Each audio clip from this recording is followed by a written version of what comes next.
se exponía públicamente a los reos, ambos situados en la entrada de la villa para demostrar que Onda era, ante todo, una ciudad ejemplar a la hora de impartir justicia.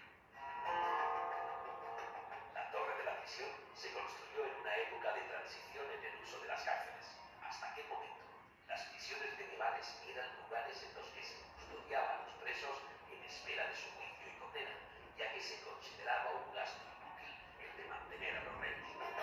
Aunque las penas podían ser desmesuradas respecto a los delitos y eran frecuentes los castigos corporales, las mutilaciones o la pena de muerte, también podían conllevar otros correctivos como multas económicas o los trabajos forzosos, como los que se cumplían en el ejército o en las galeras.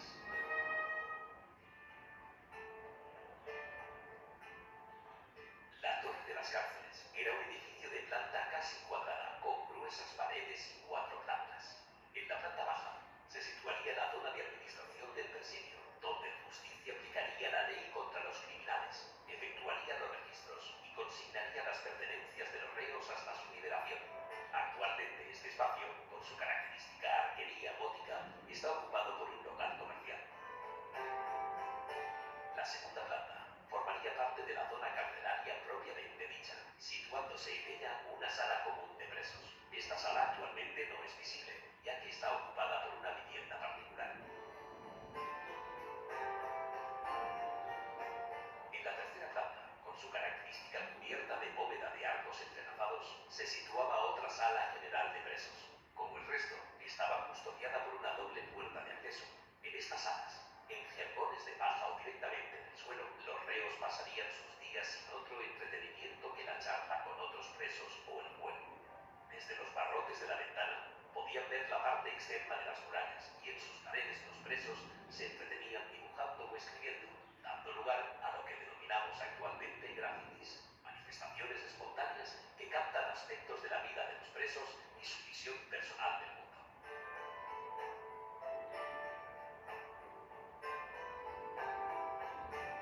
La cuarta y última planta poseía también una sala general de presos. Por ser la más alejada del suelo y la más fría de las estancias, albergaba a los reos más peligrosos. Las paredes muestran diversas ampollas a las que se encadenaría a los más violentos, y en un extremo de la estancia se hallaban 2 mazmorras o celdas para aislar a los cautivos más peligrosos.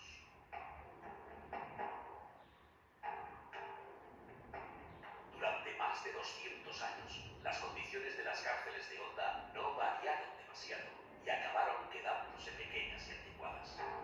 Probablemente a finales del siglo XVIII, la necesidad de obtener ingresos que mejoraran la situación económica del municipio llevó al ayuntamiento de Onda a vender las 2 primeras plantas de la torre.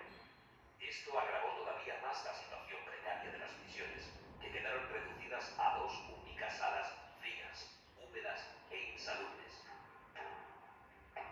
Entre finales del siglo XVIII y comienzos del XIX, llegaron a España ideas ilustradas que cambiaron la concepción de las libertades, de las penas y castigos, y por tanto, también de las prisiones y el trato dado a los presos, promoviendo una mejora de sus condiciones de reclusión manifestada en la Constitución de 1812.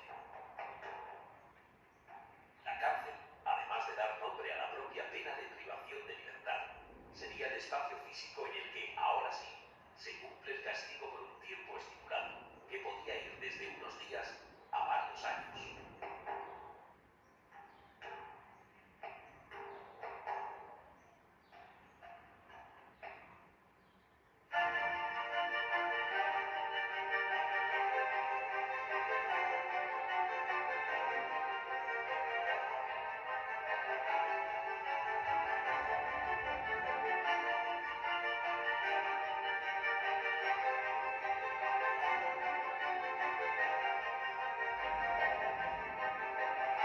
En 1814, Onda será designada como cabeza del partido judicial, centralizando los aspectos de jurisdicción sobre una treintena de pueblos de la comarca. En 1821 se instaurará el juzgado de primera instancia y la antigua prisión se convertirá en cárcel de partido. La preocupación por los presos llevará a la comisión municipal a estudiar la cuestión de las casas de corrección, especialmente entre 1821 y 1822, informando sobre el mal estado en el que se hallaban las 2 salas de la cárcel de Onda.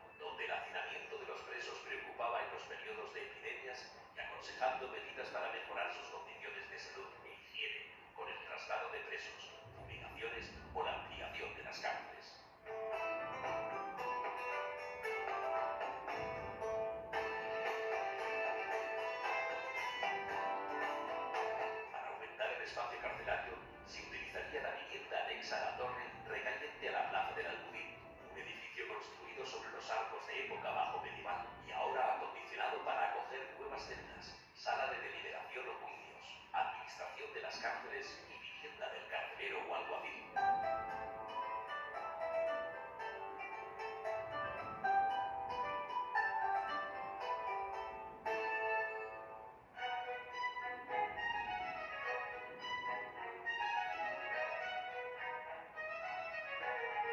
Pero el nuevo papel de las cárceles sería efímero. Con el paso del tiempo, las nuevas cárceles y calabozos instalados en cada ayuntamiento y las penitenciarías provinciales derivarían a muchos de los presos, y las viejas cárceles de Honda se convirtieron en un espacio de carácter local, similar a un retén policial, acogiendo a delincuentes menores durante breves espacios de tiempo. Esta función se mantendría durante la Guerra Civil Española.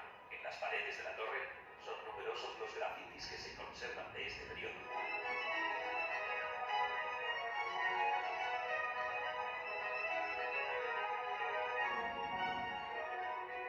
Otro de los elementos de interés de la torre es su reloj, instalado en 1940 y fabricado en los talleres Cronos, con sede en la localidad catalana